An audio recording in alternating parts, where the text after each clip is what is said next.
Hi folks, Sam from Salem Kettlebell Training again. I'm going to today discuss the armbar and provide instruction for it, kettlebell armbar. The armbar is often taught alongside the get-up. It is a scapular stability exercise, a glenohumeral stability exercise. With very lightweight, it can certainly be added even to a rotator cuff rehab program, and often is. It's also a thoracic mobility drill. So the armbar is all about thoracic rotation and scapular / glenohumeral, the shoulder joint itself, stability. It's not about seeing how extreme a range of motion you can create. It's about developing stability in key joint segments and mobility in the thoracic spine for shoulder health. There are some rules to follow, especially early on. One is to keep the eyes on the bell. Eventually there are some drills within the armbar that you can do that might take your focus off of it once you've had a significant amount of experience performing the armbar. We always want a packed shoulder. Again, that's a rule for the beginning. There are some drills later on that might deliberately unpack the shoulder and maintain a vertical arm. And that vertical arm is constant. No matter how far into practice you get, keep the arm vertical for glenohumeral stability. There's no reason to take it outside of vertical. All you're doing is posing a risk to yourself. So packing the shoulder, keeping your eyes on the bell, and keeping a vertical arm for glenohumeral stability, that's an essential part of the armbar. If you can get into the side lying position and do all of these things, that might be progress enough for you.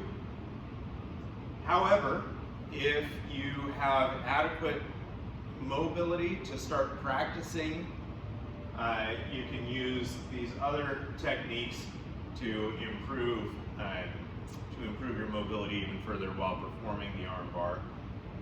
Not necessarily to challenge the mobility, but to be stable within your range of motion. There are other exercises if you want to get more thoracic extension range of motion and more thoracic rotation range of motion.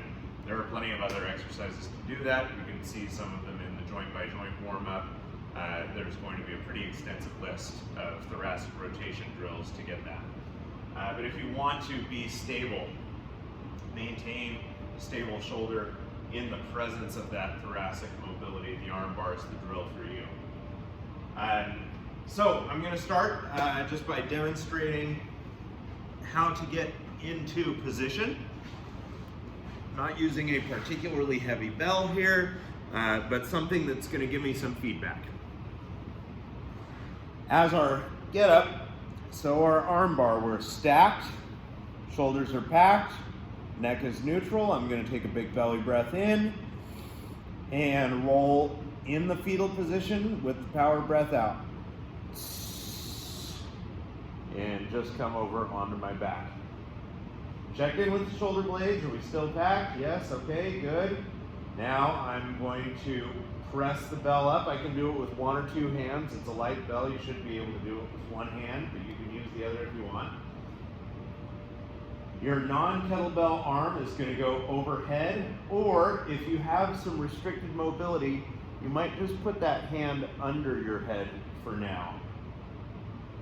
Whichever side has the kettlebell, that leg is going to stay bent, the other leg is going to go straight out. Now I'm ready to start getting onto my side. I'm going to push through this bent leg's heel and stack my hips. Let my head just rest on my arm, whether I've got it bent still, which might be good for a lot of folks, or whether I can take it straight up overhead. Then I'm going to bring this leg across and get into this position first with a high knee. I'll demonstrate from the other side as well, but I want you to be able to see my shoulder girdle right now. So I've got my neutral neck, I've got my shoulder not shrugged, but depressed and retracted, and my arm is vertical. And you can see there's wobble going on. Well, that wobble is the purpose of the exercise. It's training better glenohumeral stability and scapular stability in the presence of thoracic mobility. So it's going to wobble. Roll back, bring it down. That might be enough for a lot of folks. Now I'm going to demonstrate starting lying on the other side so that I can talk about some of the progressions to that drill. It's all going to start the same. Stacked on top of my kettlebell arm, shoulders are packed, big belly breath. Exhale, roll. Set the legs, set the free arm. Big air and press. This is the one arm pressing option. From here, I'm going to again push through the heel of the bent leg. Stacking, keeping my peripheral vision on the bell. And now I'm going to draw this knee across and first get it up here nice and high. Now, again, this might be far enough for a lot of folks. But if you have some thoracic mobility already and you want to train for greater shoulder and scapular stability within that range of motion, go ahead and press the leg down, turn on towards your belly, and sort of pump the hips into the floor. Now, as I'm doing this, I'm squeezing my glutes and I'm exhaling to keep my lumbar spine relatively neutral.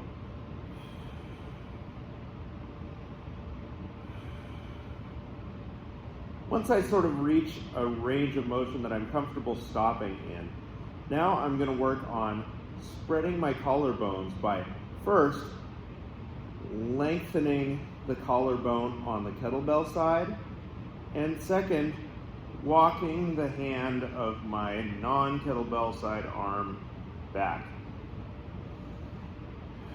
Use the breath to seal off the trunk musculature and make sure that the lumbar spine is neutral. Feel that bounce in the shoulder muscles. I'm keeping my peripheral vision on the bell. Then I'm going to back out of all of that gradually.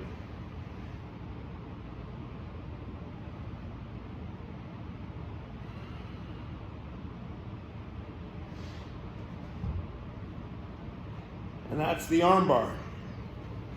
So, it's not necessarily the tool for creating thoracic mobility. There are other drills for that. Everything from the rib grab to the bretzel, and plenty of progressions and regressions in between. It's about finding shoulder stability in whatever range of motion you have in terms of your thoracic spine. I hope this has shed some light on what seems to be a simple movement, but is actually a thoughtful and complete movement pattern. Thanks very much.